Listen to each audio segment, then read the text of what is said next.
नमस्कार, जय श्री कृष्णा। आज 16 ज्ञान यूट्यूब चैनल में आप सभी का स्वागत है। फ्रेंड्स, हम सुनेंगे कहानी ठाकुर जी के भोले भाले भक्त की कहानी हम शुरू करते हैं। प्रभु जानते थे कि यदि मेरा निर्मल भक्त है, छल कपट नहीं जानता है, तो अब तो प्रकट होना ही पड़ेगा। भक्त धनाजी का जन्म मुंबई के पास दुआन गांव में एक जाट घराने में हुआ था। उनके माता पिता कृषि और पशुपालन करते थे और अपना जीवन चलाते थे। वह बहुत ही गरीब थे। जैसे ही धन्ना बड़ा हुआ, उसे पशु चराने के काम में लगा दिया। वह प्रतिदिन पशु चराने जाया करता। गांव के बाहर ही कच्चे तालाब के किनारे एक ठाकुर द्वार था, जिसमें बहुत सारी ठाकुरों की मूर्तियां रखी हुई थी। लोग प्रतिदिन वहां आकर माथा टेकते और भेंट अर्पण करते। धन्ना पंडित को ठाकुरों की पूजा करते, स्नान करवाते, घंटियां खड़खड़ाते रोज देखता। अल्प बुद्धि का होने के कारण वह समझ नहीं पाया। एक दिन उसके मन में आया कि देखते हैं कि क्या है। उसने एक दिन पंडित जी से पूछा लिया, आप मूर्तियों के आगे बैठकर आप क्या करते हो? पंडित ने कहा, ठाकुर की सेवा करते हैं, जिनसे की मनोकामना पूरी होती है। धन्य ने कहा, यह ठाकुर मुझे भी दे दो। उससे छुटकारा पाने के लिए पंडित ने कपड़े में पत्थर लपेट कर दे दिया। घर जाकर धन्य ने पत्थर को ठाकुर समझकर स्नान कराया। भोग लगाने के लिए कहने लगा। उसने ठाकुर के आगे बहुत मिन्नतें की, कुछ खा लो। धन्य ने कसम खाई कि यदि ठाकुर जी आप नहीं खाएंगे तो मैं भी कुछ भी नहीं खाऊंगा, भूखा ही रहूंगा। उसका यह प्रण देखकर प्रभु प्रकट हुए तथा रोटी खाई व लस्सी पी। इस प्रकार धन्य ने अपने भोलेपन में पूजा करने और साफ मन से पत्थर में भी भगवान को पा लिया। जब धन्य को लगने लगी, उस समय उसके माता पिता बूढ़े हो गए और अकेला नवयुवक था। उसे ख्याल आया कि ठाकुर की पूजा से खुश करके यदि सब कुछ हासिल किया जा सकता है तो उसे अवश्य ही करना चाहिए, जिससे घर की गरीबी चली जाए और सुख आए। ऐसा सोचकर ही वह पंडित के पास गया। पंडित ने पहले ठाकुर देने से मना कर दिया। वह ठाकुर की पूजा अकेले नहीं कर पाएगा। दूसरा, तुम अनपढ़ हो।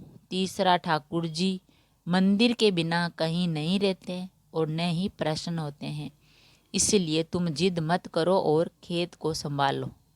ब्राह्मण का धर्म है पूजा पाठ करना, जाट का कार्य है अनाज पैदा करना।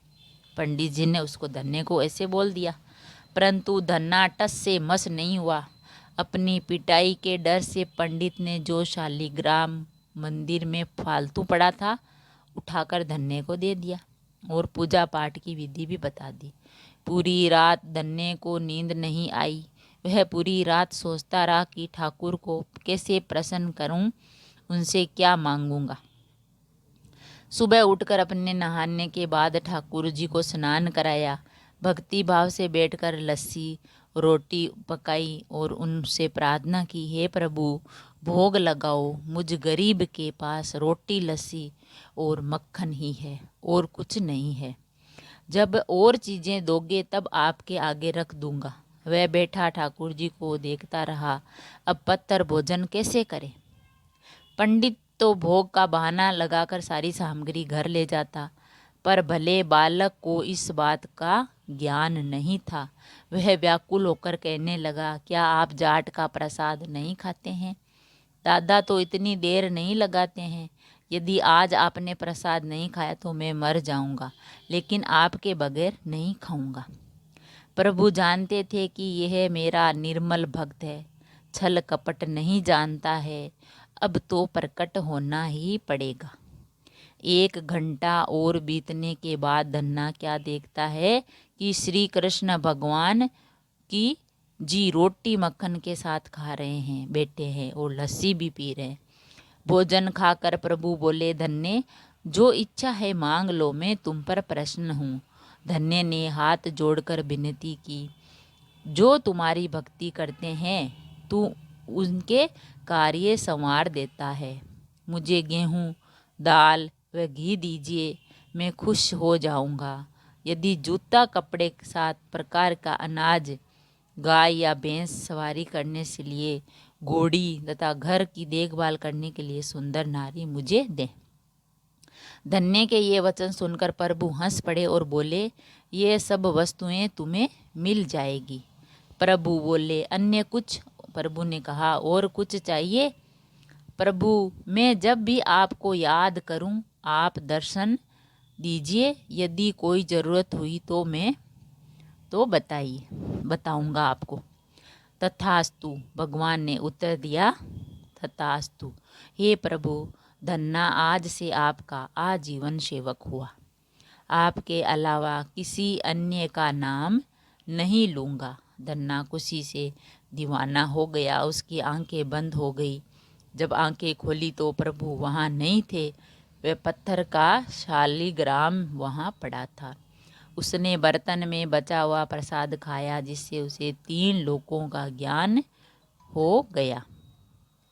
प्रभु के दर्शनों के कुछ दिन पश्चात धन्य के घर सारी खुशियाँ आ गई। एक अच्छे अमीर घर में उसका विवाह हो गया और उसकी बिना कोई भूमि पर भी फसल लहराने लगी। उसने जो जो प्रभु से मांगा था उसे सब मिल गया। किसी ने धन्य को कहा, चाहे प्रभु तुम पर प्रसन्न है, तुम्हें फिर भी गुरु धारण करना चाहिए। उसने स्वामी रामानंद जी का नाम बताया। एक दिन अचानक ही रामानंद जी उधर से निकले।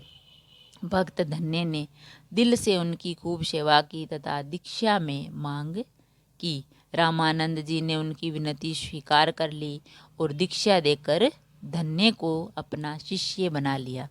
धन्ना भगवान के नाम का सुमिरन करने लगा और भगवान की पूजा आराधना करने लगा। अगर कहानी पसंद आई तो लाइक और शेयर ज़रूर करें।